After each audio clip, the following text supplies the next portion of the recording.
Hello అండి, అందరికీ నమస్కారం అండి. అందరూ ఎలా ఉన్నారు? బాగున్నారా?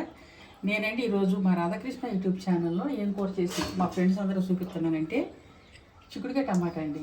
చిక్కుడుకాయ టమాటా ముందుగా స్టవ్ వెలిగించాను, పొయ్యి మీద పెట్టుకున్నాను.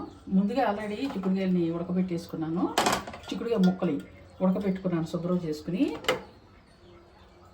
ఇప్పుడు నూనె వేసుకున్నాను కదా, ఆయిల్ వేసుకున్నాను కదా, ఒక చిటికెడు పసుపు వేస్తాను. ఇందులో చిటికెడు పసుపు వేసి ఉల్లిపాయ ముక్కలు వేసి వేగిన తర్వాత పసుపు వేసాను కదా,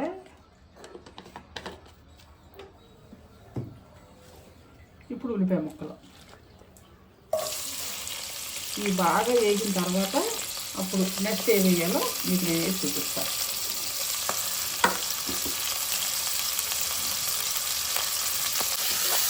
ఉల్లిపాయ ముక్కలు బాగా వేగినాక చిక్కుడుకాయ ముక్కలు వేస్తాను. ఇందులో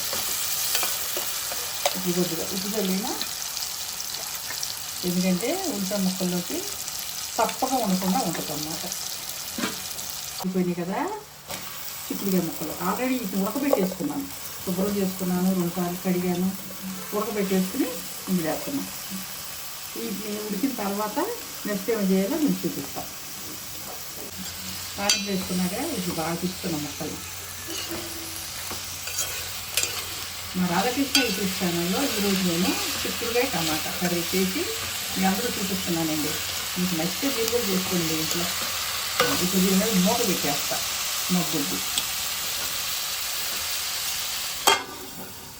చిక్కుడుకాయ ముక్కలు మగ్గిపోయినాయి కదా, ఇప్పుడు ఏంటంటే టమాటా ముక్కలు వేసేసుకోవాలి.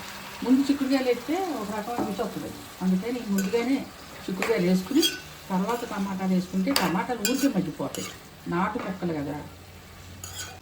కూర మగ్గింది కదా, ఇప్పుడు కారం వేసుకుందాం.